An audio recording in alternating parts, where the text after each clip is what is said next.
cooking is one of the things that if you're not into cooking, I'm trying to get people to actually get into it, like find some interesting recipe and people love it.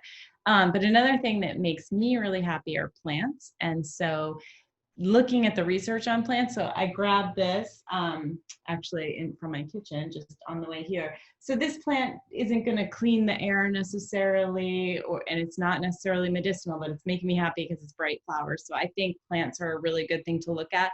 And so it brings us to like nature and how getting out in the green is really good for people.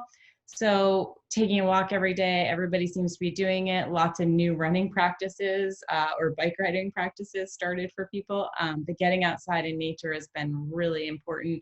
And there's actually tons of research on that. So that's kind of cool.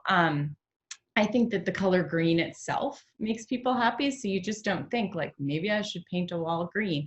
But there is actually psychological research behind the color green. So all these kind of things about how can you bring more plants into your world. Part of our detox talks about plants as far as air quality goes.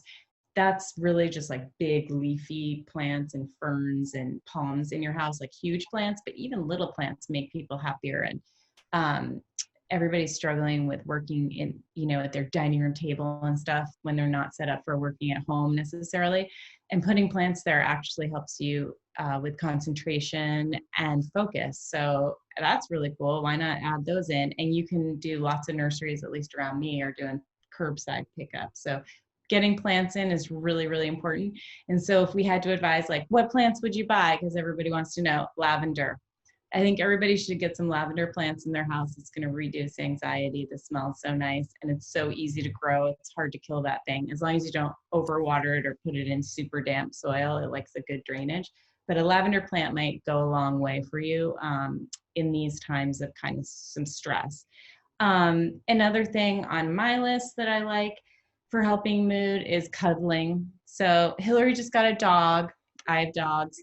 They're good for cuddling with, but people are good to cuddle with too. And lots of good research on that reducing stress. So I've definitely talked to some people on these video calls that are like, have you too? Like some of the patients are fighting with their spouses and their kids and all this kind of stuff. Because we're all in close quarters, so things are coming to a head. But maybe everybody should get a goofy, funny movie, sit down on the couch together, make some popcorn or whatever, and cuddle up. And that's going to make everybody feel a lot better because it releases the oxytocin. So I think those are some good things so simple and so nice to do, right?